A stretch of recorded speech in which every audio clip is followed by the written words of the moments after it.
We know that they were covered or capped in many cases with electrum, which is a combination of gold and silver. We know that they were covered or capped in many cases with electrum, which is a combination of gold and silver. Hidden away in the National Museum of Iraq sits an unassuming clay jar with a copper cylinder and iron rod. To casual observers, it might seem like just another ancient artifact. But this object, known as the Baghdad Battery, has perplexed archaeologists for decades. Could our ancestors have harnessed electricity nearly 2,000 years before Alessandro Volta created the first modern battery? Thousands of years ago, someone had already discovered electricity. Archaeologists found a mysterious jar, one that could change everything we know about human history. The question lingered as a fascinating but unproven theory until 2025, when a breakthrough research team unveiled startling evidence that rewrites our understanding of ancient technology. They may have been meant to attract plasma, electrically charged particles. Using cutting-edge archaeological techniques and advanced chemical analysis, scientists have finally unlocked the secrets of this mysterious device, revealing that the ancients may have had a much more sophisticated grasp of electrical principles than we ever imagined. The implications ripple through our understanding of history, challenging the narrative that electrical knowledge began with the Enlightenment. The story begins in 1936 in the dusty terrain outside Baghdad, where German archaeologist Wilhelm Koig led an excavation in the remains of a Parthian settlement.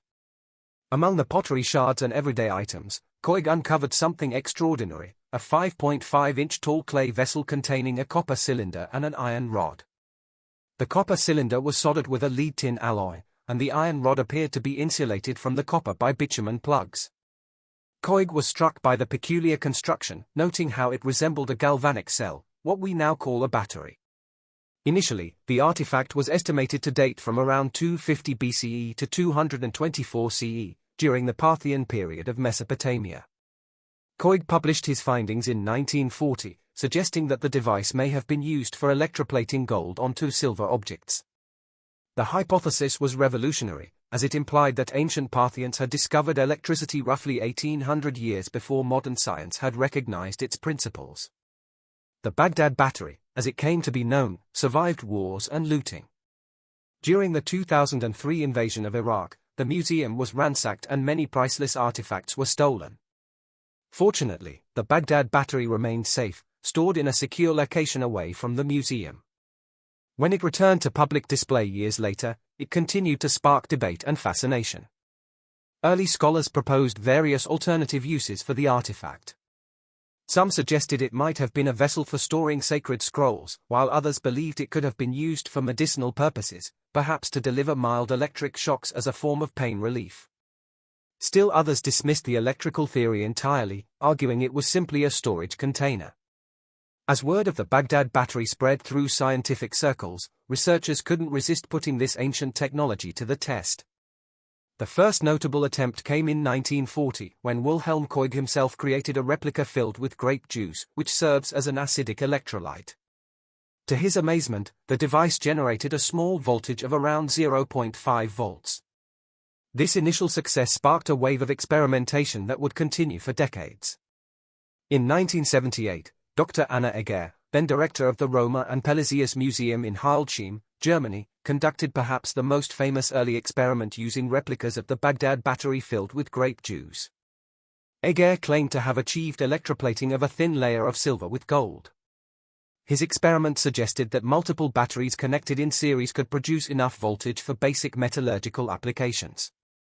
However, his methodology wasn't thoroughly documented, and later scientists questioned whether the voltage would have been sufficient for practical electroplating. The Baghdad Battery captured the public imagination in 1999 when the BBC's Horizon program featured a segment where a replica successfully lit a small LED lamp. The demonstration was dramatic but somewhat misleading. LEDs require very little current compared to ancient metallurgical processes. Perhaps the most well-known testing came in 2005, when the Mythbusters television show tackled the Baghdad Battery. The team constructed replicas using materials available in ancient Mesopotamia and tested them with various electrolyte solutions, including grape juice and vinegar. They managed to generate electricity and, when connecting multiple batteries in series, produced enough voltage to create a small electroplated layer on a test object.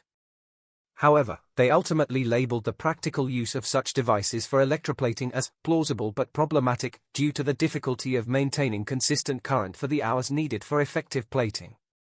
The turning point came with the formation of an unprecedented interdisciplinary team in late 2023. Leading the research was Dr. Amamira Hassan, an Iraqi-American archaeologist specializing in ancient Mesopotamian technology who had long been fascinated by the Baghdad Battery's potential. These artifacts have been hiding in plain sight for decades, she noted at the project's outset. We've been asking the wrong questions all along. Dr. Hassan partnered with Dr. Wei Chen, a materials scientist from MIT with expertise in ancient metallurgical techniques, and Dr. Elena Coralva, a chemist specializing in archaeological residue analysis from the University of Cambridge. Rounding out the core team was Dr. Jonathan Kemp, a historian of science who provided crucial context about knowledge transmission in the ancient world. What set this team apart was not just their diverse expertise but their methodological approach. Previous investigations had typically started with the assumption that the devices were batteries and then attempted to prove that functionality. The 2025 team instead began with no assumptions, applying a full spectrum of modern analytical techniques to let the artifacts speak for themselves. The research received unprecedented support from the Iraqi Ministry of Culture, which granted the team access to all known Baghdad Battery specimens. This included 5 previously unstudied devices that had been in storage since the 1960s, providing a much broader sample for comparative analysis. Equally important was the team's commitment to open science. They published their methodologies and preliminary findings throughout the research process, allowing global collaboration. This approach attracted additional specialists, including Dr. Fatima Al-Zahari, an expert in ancient Aramaic and Parthian languages, whose translations of previously overlooked tablets proved crucial to contextualizing the devices. The 2025 team's remarkable discoveries would have been impossible without recent advances in archaeological technology that allowed them to examine the Baghdad batteries in unprecedented detail. At the core of their approach was non-destructive imaging that preserved the artifacts while revealing their secrets. Portable X-ray fluorescence, PXRF, spectroscopy allowed the team to analyze the elemental composition of the artifacts without removing samples. This technology revealed something previous researchers had missed. Trace elements in the copper cylinders showed they had been sourced from specific mines in the Zagros Mountains, suggesting a dedicated supply chain for these components rather than repurposed materials. But the real game-changer was the application of neutron tomography. A technique similar to CT scanning but using neutrons instead of X-rays allowed researchers to see through the clay exteriors and map the internal components in 3 dimensions without disturbing them. What we found was extraordinary, explained Dr. Chen. There were subtle design variations between batteries from different periods, showing clear evidence of technological evolution and refinement over centuries. Scanning electron microscopy with energy dispersive X-ray analysis, SEMEDX, provided microscopic images of surface features while simultaneously identifying chemical elements present. This revealed previously undetected tool marks suggesting specialized manufacturing techniques specific to these devices. Perhaps most revolutionary was the application of organic residue analysis using gas chromatography mass spectrometry, GCMS. This technique, which has advanced dramatically in sensitivity over the past decade, allowed researchers to identify minute organic compounds preserved within the porous clay walls. The team also employed reflectance transformation imaging, RTI, a computational photographic method that captures surface shape and color, revealing inscriptions and maker marks that had been invisible to previous researchers. These markings, some as fine as human hair, included symbols associated with specific artisan guilds and, crucially, recurring motifs related to healing and medicine. Environmental DNA analysis, a technique borrowed from paleogenetics, was applied to soil samples from the original excavation sites. This revealed plant DNA traces consistent with specific medicinal herbs mentioned in contemporary Parthian medical texts, creating a crucial link between the batteries and healing practices. The most startling revelations came from advanced chemical analysis of residues preserved within the Baghdad batteries using mass spectrometry techniques sensitive enough to detect compounds at parts per billion levels. Dr. Coralva's team identified a complex mixture of organic substances clinging to the interior surfaces. What we found wasn't just a simple acidic electrolyte like vinegar or citrus juice that previous experiments had used, Dr. Caralva explained. We identified a sophisticated mixture of organic compounds that appears to have been deliberately formulated. The residues contained a complex solution including gallic acid and tannins consistent with oak gall extract, a substance known to have been used in ancient medicine for its astringent properties. More surprising was the presence of alkaloids consistent with extracts from Atropa belladonna, deadly nightshade, and Hyoscyamus niger, henbane, plants used historically for their analgesic and anti-inflammatory properties. These compounds were found in specific concentration gradients that couldn't have occurred naturally, suggesting intentional pharmaceutical formulation. X-ray diffraction analysis of crystalline deposits on the iron rods revealed something even more unexpected: traces of zinc and silver compounds. These weren't random contaminants but appeared in consistent patterns across multiple specimens. The team concluded these were likely byproducts of a controlled electrochemical process. Isotope analysis of the metallic components provided another crucial insight. The lead used to solder the copper cylinders had an isotopic signature matching mines in the Taurus Mountains, hundreds of miles from where the copper originated. This suggests a sophisticated trade network specifically supplying materials for these devices. Perhaps most significantly, residue analysis from the ceramic containers showed biomarkers for human blood proteins and inflammation mediators. This was the first direct evidence linking the devices to medical applications, possibly for treating pain or inflammation through low-voltage electrotherapy. The team also discovered minute traces of gold and silver ions embedded in the porous clay walls, a finding consistent with electrolytic migration that occurs during electrical activity. These patterns appeared too regular to be accidental contamination and instead suggested repeated electrical function over extended periods.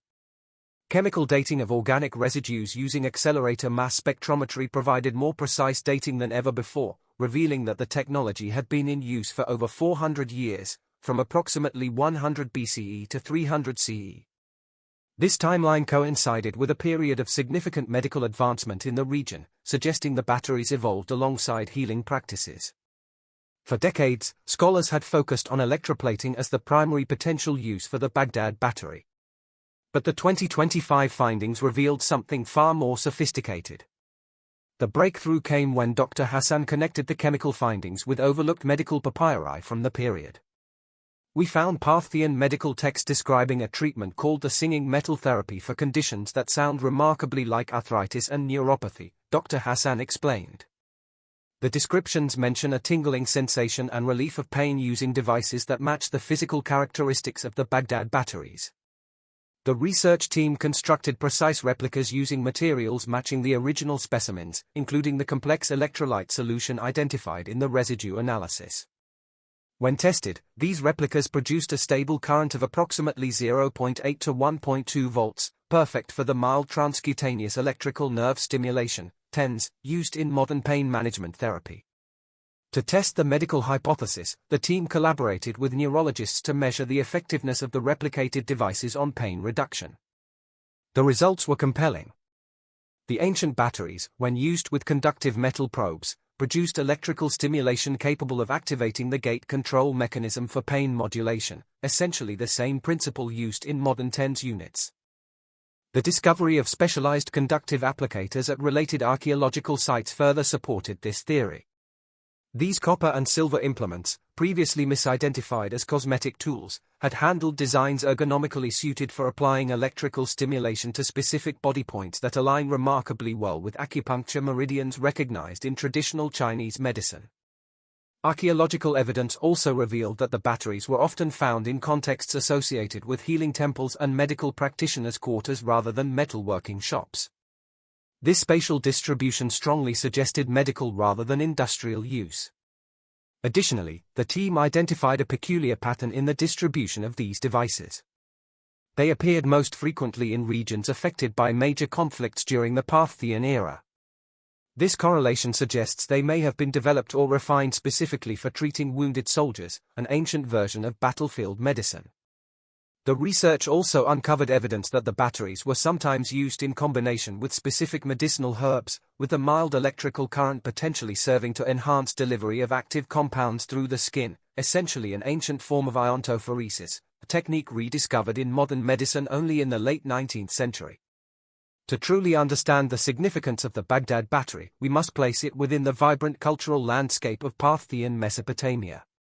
This period, spanning from approximately 247 BCE to 24 CE, represented a remarkable fusion of Persian, Hellenistic, and indigenous Mesopotamian influences that created fertile ground for technological innovation. The Parthian Empire emerged following Alexander the Great's conquests, inheriting scientific knowledge from both Greek and older Mesopotamian traditions. This syncretism was particularly evident in medicine, where Greek humoral theory merged with older Babylonian approaches to healing. The Parthians weren't just preserving knowledge, they were actively synthesizing and advancing it, explained Dr. Kemp. Archaeological evidence suggests that Parthian society placed high value on healing arts. Temples dedicated to Asclepios, the Greek god, and his Mesopotamian counterpart, Ninazu, featured prominently in major cities. These healing centers served as ancient hospitals where patients sought relief from chronic conditions, precisely the type of ailments the Baghdad Battery appears designed to treat. The religious landscape also provides important context. Zoroastrianism, the dominant faith of the ruling elite, emphasized the healing of both body and soul as sacred duties. Zoroastrian texts from the period mention a practice called metal healing that may correspond to early electrotherapy. Meanwhile, Jewish communities in Mesopotamia preserved their own medical traditions, including references to living metal treatment in Aramaic texts from Babylonian Talmudic times. Economically, the Parthian Empire controlled crucial sections of the Silk Road, facilitating unprecedented exchange of goods and ideas between East and West. This trade network may explain how concepts similar to acupuncture could have influenced Parthian medical practices, including the application of targeted electrical stimulation. Socially, the period saw the rise of specialized healing practitioners who combined religious authority with practical medical knowledge.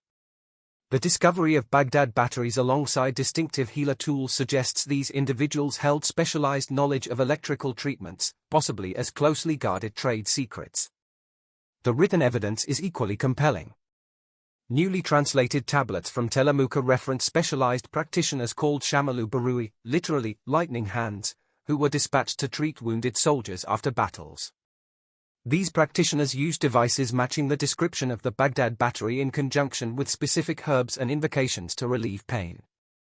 The Baghdad Battery wasn't an isolated technological anomaly. The 2025 research revealed connections to similar ancient technologies that suggest a broader understanding of electrical principles across multiple civilizations. These connections help us understand how such knowledge might have developed and spread. In Egypt, the famous Dendera light reliefs in the Atha Temple, dating to the Ptolemaic period around 50 BCE, have long been controversial. Some fringe theorists claim they depicted ancient electrical lighting, an idea most archaeologists dismissed.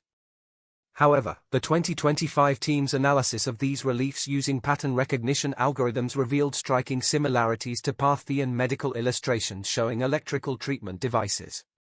This suggests possible knowledge transfer between Egyptian and Mesopotamian healing traditions during a period when both regions were connected through trade.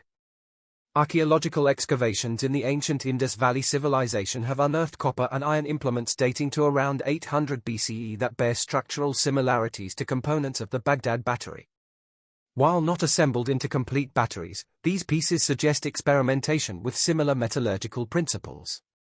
Ancient Sanskrit texts from the region refer to agnivisha, fire poison, treatments for joint pain that involved metal implements producing small lightning, possibly describing rudimentary electrical stimulation.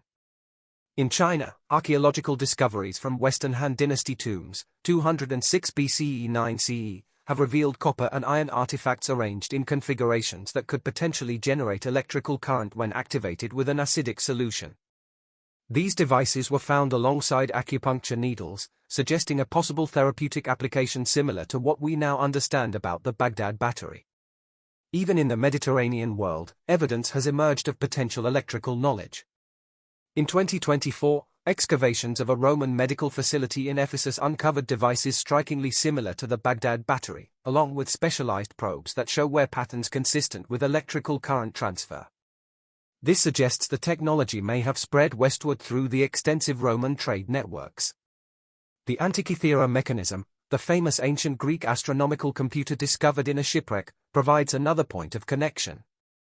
While not an electrical device, it demonstrates the sophisticated metalwork and mechanical knowledge that existed in the ancient Mediterranean world, making the precision crafting required for the Baghdad Battery entirely plausible within the technological context of the era.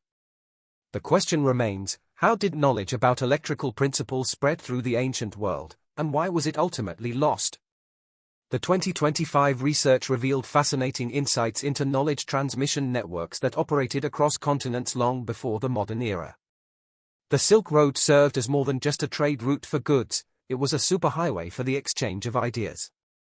Parthian Mesopotamia occupied a strategic position on this network, with Baghdad, then Susha, functioning as a major hub where merchants, scholars, and healers from different traditions regularly interacted. We found evidence of what you might call ancient technology transfer conferences, explained Dr. Kemp. Records describe gatherings of healers from as far as China and Egypt sharing knowledge about pain treatment techniques. Analysis of contemporary texts revealed sophisticated systems for preserving specialized knowledge.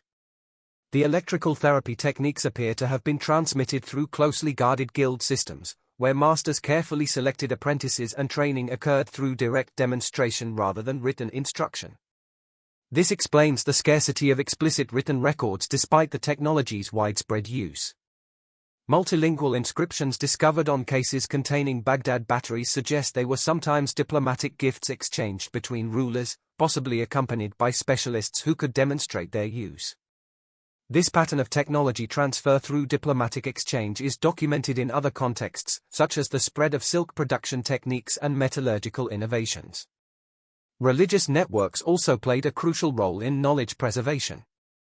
Zoroastrian fire temples, Jewish communities, and later Nestorian Christian communities all maintained healing traditions that may have incorporated aspects of electrical therapy. As these communities migrated across Asia following political upheavals, they potentially carried technological knowledge with them. The research team identified a particularly important transmission node in the multicultural city of Dura Europos on the Euphrates River. This Parthian border city, later controlled by Rome, housed temples to Greek, Mesopotamian, and Eastern deities side by side.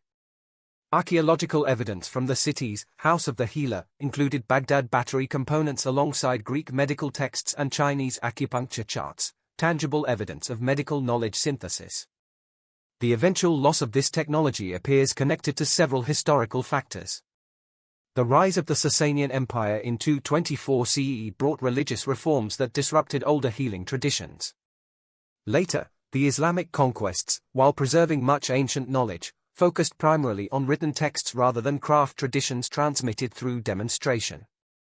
European colonial powers, viewing local healing practices as primitive superstition, further disrupted indigenous knowledge systems.